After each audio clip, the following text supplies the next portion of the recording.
Boa noite. Para quem não me conhece, eu sou a Tatiana Ragosta. Eu vou começar já deixando os meus contatos. Antes eu vou dar um recadinho para o pessoal. Como eu havia prometido, hoje é dia do ouvinte. Então, você que tem uma dúvida, corre, vai lá, liga para que eu possa esclarecer sua dúvida. Eu vou deixar os telefones, é o 3016 1764 e o 3016 1765. Vamos lá, hoje é só dia do ouvinte. Se vocês não ligarem, eu vou começar a falar e eu não paro mais. Então, corre lá, vamos lá. Vou deixar meus contatos, o meu telefone é o 3439-8585, 3439-8585. Facebook é Leis do Sucesso. Você que perdeu algum programa, não pôde assistir, tinha algum compromisso, então você chega... Entra no Facebook Leis do Sucesso, que está aberto, você pode ver todos os programas. Ou ainda não tem Facebook? Ótimo. Entra no YouTube, Tatiana Ragosta, que aí você vai poder ver os outros programas que eu fiz aqui pela Mundial. O site do escritório é o www.ragosta.jur.adv.br. E se você tiver uma dúvida, não conseguir ligar aqui para a rádio hoje, depois você manda por e-mail, que eu terei o maior prazer em esclarecer a sua dúvida. O meu e-mail é tatiana.r.m@uol.com.br. Repetindo, tatiana.r.m@uol.com.br. Então, já vamos começar, que já tem gente na linha. Vamos lá. Boa noite. Boa noite, doutora Tatiana, tudo bem? Tudo, com quem eu falo? Meu nome é Sérgio, sou da São Paulo, capital. Como vai, Sérgio? Tudo bem? Tudo bem, e você? Tudo jóia. Em que posso te ajudar? Então, tá bom. Doutora, eu tenho ouvido, né, acho que todos nós temos ouvido muitas mudanças que estão ocorrendo em legislações, né, ou medidas provisórias que o governo vem lançando, né? Sim. E como eu estou aí na iminência de fazer a minha solicitação de aposentadoria, eu estou bastante confuso, né? Não sei se isso pode ter me afetado, não pode. Assim, eu tenho 35 anos, né? Eu completo agora esse mês, inclusive, 35 anos de trabalho, né? Certo. Sempre registrado, sempre com os depósitos tudo em dia, tudo certinho, né? Qual a sua idade? Então, eu faço agora em julho, né? Em julho eu faço 51. Certo. Né? 51 anos, 35 de trabalhos ininterruptos, né? Sim. E aí eu não sei se eu posso requerer, porque assim, para falar bem a verdade, assim, meu maior interesse nisso tudo, né? É na questão do fundo de garantia. Eu queria tentar já também poder receber e poder fazer outras coisas, né? Entendi. Veja bem, Sérgio, a questão é a seguinte, a sua aposentadoria, de qualquer maneira, sendo por tempo de contribuição, vai incidir sim o fator previdenciário. Por quê? Porque ainda que a lei seja aprovada, 85-95, você não tem a soma de tempo de contribuição mais idade, não dá 95. Então, o que acontece? O fator realmente vai pegar a sua aposentadoria. Tá? Agora, se você, claro, você fazendo a idade vai melhorar um pouco, você fazendo anos melhora, o fator diminui um pouco. Agora, se você quiser esperar mais um mês, 2 para requerer, pode ser que tenha mudanças. Por quê? Porque já está para ser aprovada e essa 85-95 ela é mais branda. Mas, de qualquer maneira, eu te aconselho a fazer o seguinte, faça os cálculos antes de solicitar aposentadoria. Porque muitas vezes você acha que é um valor e você pode ser surpreendido com outro. Então, vai no INSS, peça o CNIS, que é o Cadastro Nacional de Informações Sociais. Tá bom. E faça os cálculos, para que você... Porque também, às vezes, você acha que você tem 35 anos na carteira, chega na hora, o INSS não reconhece. E é barrada a tua aposentadoria. Então... Que é o que eu falei semana passada. Às vezes no CNIS tem umas siglas que você não entende o que é, e é justamente você precisa comprovar aquele tempo não está incluído, não vai ser considerado. Então, vamos evitar surpresas. Peça o CNIS, faça os cálculos, procure alguém da sua confiança, e para não ter nenhum tipo de problema. Tá bom? Tá. Mas aí eu faria isso antes de ir no INSS? Antes, porque até para você pedir aposentadoria, você precisa saber se o valor que eles te deram está correto ou não. Como é que você vai contestar uma coisa que você não tem ideia se está certo ou errado? Então, antes.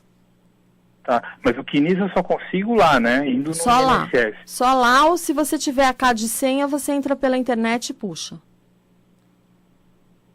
Se eu tiver o quê? Desculpa? Se você tiver uma senha que o INSS fornece, que chama CAD senha, aí você consegue pegar pelo computador na sua casa. Mas se você não tiver, só realmente em uma das agências do INSS, das 7 da manhã às 17 horas da tarde. Aí você liga e vê se precisa fazer o prévio agendamento ou não. Algumas precisam, outras não. Entendi. Tá bom? Entendi. Doutor, só aproveitando uma última pergunta, vale a pena fazer recálculo de fundo de garantia para saber se tem precisa alguma coisa fazer, aí ou na não? realidade, precisa fazer os cálculos, né? É o que eu falo, tem que calcular para ver se vale a pena dar entrada na ação ou não. Então, faça os cálculos antes, porque tem gente que realmente não vale a pena. Agora, tem outras pessoas que acham que vai ter super pouco e quando vai ver, se surpreende com o valor. Tá bom, Sérgio? Entendi, tá bom. Muito obrigado pelas orientações. Isso. Um abraço. Boa noite. Boa noite. Com quem eu falo? Ironides Bispo de Santos. Boa noite. Em que posso te ajudar? Doutor, é quase idêntico o que o rapaz estava falando. Eu queria saber se a insalubridade ainda é válida ainda. A insalubridade, ela é válida, mas a gente não fala mais insalubridade, a gente fala risco à integridade física, tá? Exatamente. Um problema que eu vou fazer 60 anos agora em setembro. Eu dei entrada na aposentadoria em 2013, em janeiro de 2013. Sim. E até agora, eu não sei se é enrolamento da advogada, não sei o que é. Eu comecei com outro advogado e ele falou, você pode dar nova entrada aí, ela vai correr atrás desses prejuízos atrás. Vale a pena? Aí vai depender, eu acho que melhor você conversar primeiro com a sua advogada, ver o que está acontecendo, aí você faça um termo com ela que você revogue a procuração, porque senão depois você dá entrada, ela vai te cobrar honorários. Não, isso aí o advogado falou. Quando eu dei entrada, o INSS falou que tem 31 anos, 8 meses e algum dia, só em 2012. Mas que eu contei 15 anos de insalubridade. Então, também já daria, né? Hoje já completa os 35 contribuídos. Então, aí o senhor providencia também o PPP, o LTCAT, né? Porque às vezes se é questionado o PPP, eles vão pedir o LTCAT, que a empresa fornece. Se a empresa não fornecer, o próprio INSS pode solicitar. E aí o senhor conversa com a advogada e qualquer coisa o senhor dá entrada contra o advogado, se o senhor não estiver satisfeito, porque o senhor também não é obrigado a ficar com uma pessoa para o resto da vida. O senhor pode optar em escolher outro profissional, tá bom? Janeiro de 2013 que eu dei entrada com ela. Então conversa com ela e aí depois, conforme for, o senhor procura outra pessoa. Então, doutora, mais outra pergunta. Eu assisto desde o início do programa, que a senhora começou, escuto o programa da senhora. Eu passei o número da senhora para outra pessoa e ele não consegue falar com a senhora. O que acontece? Pede para ele mandar e-mail, porque o que acontece? Se toca uma linha, às vezes a pessoa, porque sou eu, tem a estagiária, então às vezes toca o telefone e a pessoa está conversando e toca e fica tocando a outra linha. Então fala para ele mandar um e-mail, se ele não tem e-mail, para ele procurar uma lan house, mandar um e-mail que eu respondo. Todos os e-mails que são enviados eu respondo, tá bom? Tudo bem, inclusive eu vou procurar a senhora pessoalmente também, viu? Tudo bem, eu fico no aguardo, então. Vai ser um prazer. Obrigado. Imagina. Eu escuto a senhora quando a senhora começou com a Samira. Obrigadão mesmo. Eu que agradeço, um abraço. Boa noite. Boa noite. Com quem eu falo? Jair Luiz. Como vai, seu Jair? Tudo bem, doutora? Que posso ajudar o senhor? Eu gostaria de fazer uma pergunta aí. Claro. A senhora falou do vídeo da aposentadoria por velhice, né? dia desses, por né? velhice, sim, falei. Nesse caso, já houve causa perdida nessa ação por velhice? Já houve causas ganhas, como também já tiveram causas, sim, que foram perdidas. Não por mim, mas por outros advogados, já sim. Acontece de ganhar como de perder. Eu acho que eu já até respondi e-mail para o senhor. A senhora respondeu que eu perguntei sobre causa ganha, né? Mas Então, causa perdida o que acontece? Nenhuma causa, principalmente em direito previdenciário, hoje, eu vou dar um exemplo para o senhor que eu já até mandei pelo e-mail.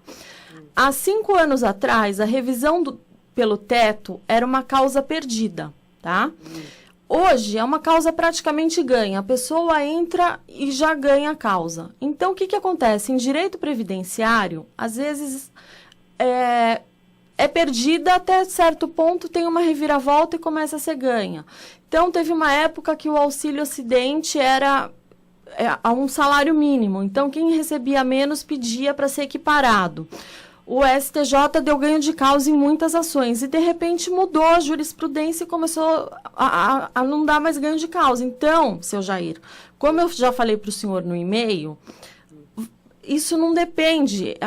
Assim, a gente dá entrada, às vezes a ação é difícil de ganhar e, de repente, muda tudo e é uma ação ganha. Então, depende muito de quem vai julgar, de que juiz vai cair. Às vezes, eu entro com 2 ações para 2 pessoas, marido e mulher. A do marido ganha, o marido recebe, da mulher fica parada há anos e anos. Por quê? Porque caiu com juízes diferentes. Então, é uma coisa que a gente está acostumado a lidar no dia a dia. Então, como eu falei para o senhor, às vezes é uma ação que não é a melhor opção, mas há uma reviravolta dos julgadores e eles consideram que aquilo é válido. Tá bom. Eu queria mais saber se tinha causa perdida, né? Porque... Não, tem causa perdida e tem causa ganha. Tá bom. Tá bom? Tá bom, doutora. Obrigado, então. Imagina, que isso. Um abraço. Então, gente, muitas vezes o que acontece? A gente entra com uma ação, aquela pessoa, aquele advogado que disser, olha, tal ação é ganha, não existe. Desculpa, mas não existe. Então, o que acontece? Você entra com ação, claro, o que sempre tem gente que fala, ai, doutora, mas eu quero a sua palavra que você vai ganhar ação. Não, eu não posso dar minha palavra que a ação é ganha. O que eu posso prometer é todo o meu empenho no sentido de ganhar a ação, de fazer tudo o que tiver ao meu alcance para que aquela pessoa receba o que ela tem de direito. Mas, assim, não depende só de mim. Tem um juiz, depois do juiz vai para o desembargador, depois do desembargador vai para Brasília, vai para o ministro. Então, quer dizer, são várias fases no processo. Então, gente, não existe aquilo, mas fulano, meu vizinho falou que a ação é ganha. Bom, então, se você acredita no seu vizinho, tudo bem, mas assim, nada é certo em direito, nada é 100% ganho, tudo pode variar muito, tá? Então, não existe aquilo, a ação é ganha. Então, eu vou aproveitar e vou esclarecer uma dúvida que eu tenho recebido e-mails nesse sentido, que é o seguinte, o fator 8595 já está valendo? Não, tá? Ainda não entrou em vigor, ela ainda precisa ser sancionada pela presidente Dilma, que também pode optar por vetar essa mudança. Se ela vetar, ela precisa apresentar uma proposta alternativa ao Congresso, tá? Ou aos parlamentares. E eles poderão derrubar o veto e fazer a nova regra valer. Então, a gente tem que aguardar realmente para saber o que vai acontecer. Se você vai se aposentar, você tem já 95, você é homem, a sua soma do tempo de trabalho mais contribuição já soma 95, então aguarda mais um pouquinho, 1 mês, 2, não vai fazer grande diferença para ver se realmente passa essa lei, porque aí você não vai ter o fator, porque o fator, para quem tem pouca idade, ele derruba em torno de 40%, tá? Aposentadoria. Vamos lá que tem mais um ouvinte, boa noite. Oi, boa noite, doutora, tudo bem? Tudo, com quem eu falo? Oi, meu nome é José, eu moro em Suzano, doutora. Um abraço para o pessoal de Suzano. Obrigada, doutora, perfeitamente. Para vocês todos aí. Muito obrigada. Então, vamos lá. Então doutora, o meu é assim. Já faz quase um ano também que eu estou com uma advogada, só que meu é por negada, perícia negada, porque em 2006, por aí, desde esse tempo que eu entro na justiça, por causa que eu tenho indicação de cirurgia para coluna, né? Sim. E pressão alta, tudo, né? E eu nunca consegui, até hoje. Né? Sempre que eu passo, eles dão que é negado, e eu não sei mais o que fazer, né? Aí eu tô com essa advogada, ela tá vendo, né? Mas mesmo assim, não tô com muita fé, não, viu? Tá. Eu não sei o que acontece, eu pago INSS tudo direitinho, né? E não posso trabalhar. Não Quando posso que a trabalhar de jeito senhora... nenhum, porque cada vez tá ficando pior. Tá. Quando que a senhora entrou com a ação? Com essa advogada, Uhum. ano passado, acho que outubro, mais ou menos. Outubro? Isso. Tá. E a senhora sabe onde que ela deu entrada? Não sabe, né? No Fórum de Mogi. De Mogi. Tá. Isso. Então, o que acontece, dona Josefa? Às vezes, demora um pouco, tá? Porque a ação, ela precisa ser marcada a perícia. Então, às vezes demora um pouco e não é culpa da advogada, tá? Então, tem Entendi. benefícios, ações previdenciárias, que às vezes as pessoas ficam com raiva, falam, advogada que tá... Não é. Depende do juiz, porque aí vai passar para um perito. O perito precisa marcar um dia que ele esteja disponível para atender a senhora. Então, isso realmente leva um tempinho. O que a senhora pode fazer é pedir o número do processo e, de vez em quando, ligar para a advogada para saber, tá? E se mudar de endereço, mudar de telefone, ligar para a advogada para avisar. Mas realmente demora um pouco, sim.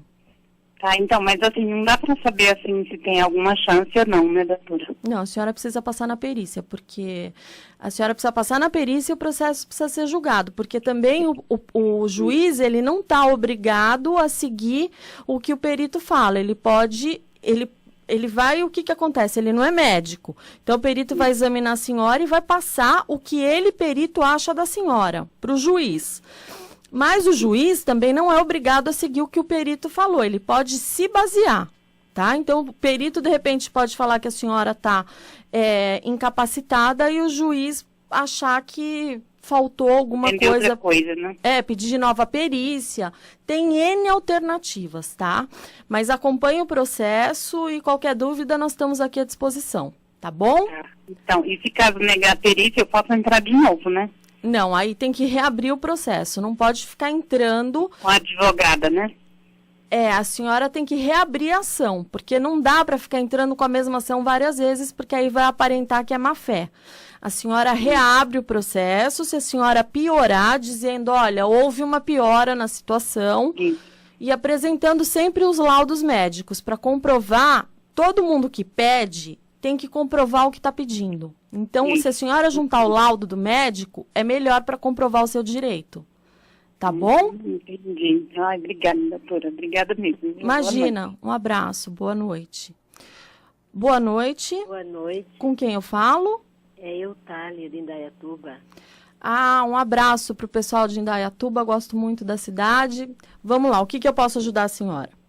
Então, doutora, é o seguinte. Eu estou ligando para mim, assim, ter uma orientação, porque eu tenho uma irmã, ela fez aquela cirurgia, ela está com colostomia, né? Já fez um ano, em novembro, fez um ano já que ela está com colostomia, e ela está recebendo auxílio, né, do INSS. E nessa última perícia, eles deram apenas 2 meses para ela, e ela está muito preocupada com isso. Entendeu? Ela fez 60 anos agora, mês de maio, né? Sim. E ela não tem condições de trabalhar. Tá. O que acontece? Eu vou explicar para a senhora. O INSS, os peritos, eles têm mais ou menos uma tabela, tá? Então, vamos supor, a pessoa quebrou a perna, aí eles se baseiam numa pessoa de 18 anos quando quebra a perna. A pessoa de 18 anos leva um mês para ficar boa. Eu tô dando exemplo, eu não sou médica, eu sou advogada. Então, eles usam esse um mês para todo mundo. Então, uma pessoa de 70 anos que quebra a perna, lógico que não vai demorar um mês para a perna ficar boa. Vai demorar uns 3, 4. E eles se baseiam nisso. Então, tive casos já de pessoas com câncer, tá?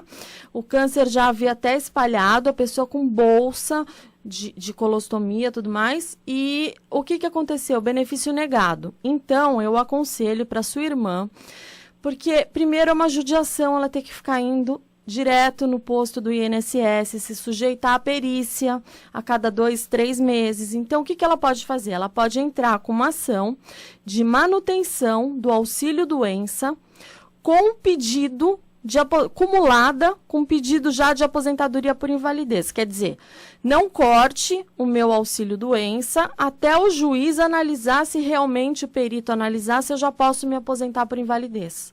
Porque dependendo do caso, já compensa aposentar a pessoa por invalidez. E aí ela não precisa ficar se sujeitando toda vez à perícia. Certo, tá, entendi. Sim, então, entra com uma ação judicial, tá? Antes que o INSS cancele o benefício, porque a tendência é cancelar. Certo, certo. Eu agradeço muito a orientação, viu? Imagina, estou à disposição. Boa noite. O Boa que noite, precisar. Tá ok, tá. Um abraço, boa sorte para sua irmã. Então, gente, quem está nessa situação, que é muito comum a gente ver, pessoas com benefício, tá? Que poderiam já estar aposentadas por invalidez, tem vários casos até de tumor no cérebro, que o médico já desenganou, e a pessoa não consegue se aposentar por invalidez. Então, o que acontece? É melhor entrar com uma ação, tá? Para resguardar o seu direito. Por quê? Porque uma vez você pede a manutenção desse auxílio-doença, para que o INSS não possa, já pede, eu vou falar em termos assim não jurídicos, uma liminar para o INSS não poder cancelar o benefício. E, paralelo a isso, já pede aposentadoria por invalidez. Porque o INSS realmente ele cancela, existem altas programadas, quando você menos espera, você recebe uma cartinha assim, surpresa, você já vai ficar bom dia tal, sabe? Como se eles tivessem uma bola de cristal e soubessem a data, sabe? Levanta-te e anda. Não é assim que funciona. A pessoa não está boa, a pessoa ainda está ruim, está na cama, e o INSS dá alta programada. Então, gente, para evitar isso, escutem, eu tenho experiência, já vi vários casos, porque às vezes a pessoa deixa para procurar o advogado quando o benefício é cancelado. Não. Enquanto você está recebendo ainda no posto, já peça o quê? Para manter o auxílio-doença e acumulado com aposentadoria por invalidez, porque aí você vai passar por um perito e o perito vai dizer se você tem ou não condições de se aposentar por invalidez. Porque o INSS, claro, ele nega porque tem uma diferença. Auxílio-doença, você recebe 91% do benefício, enquanto que na aposentadoria por invalidez é 100%. Além do fato que agora mudou, né? Então, o auxílio-doença, o teto, agora são 12 salários de contribuição, ou 80%, né, de 94 para cá, o que for menor, ou seja, o que vai te prejudicar mais. Então, muita gente vai ter benefício cancelado para que o INSS restabeleça o benefício com valor menor. Então, antes que isso aconteça com você, entre com uma ação, peça a manutenção e já peça a aposentadoria por invalidez. Bom, gente, adoraria ficar aqui por mais tempo conversando com vocês, mas o programa já está no fim. Eu vou deixar os meus contatos. Meu telefone é o 3439-8585, 3439-8585. O site do escritório é o www.ragosta.jur.adv.br. Se você tiver uma dúvida, não está conseguindo entrar em contato, mande por e-mail, é mais fácil, que eu respondo todos os e-mails que eu recebo. Então, mande no seguinte e-mail, tatiana.r.m de Maria, @uol.com.br. Se você perder algum programa, Facebook Leis do Sucesso ou no YouTube, Tatiana Ragosta. Gente, muito obrigada pela companhia. Foi um prazer estar aqui com vocês. Semana que vem, às 20h30, tem mais Leis do Sucesso. Um abraço e até lá.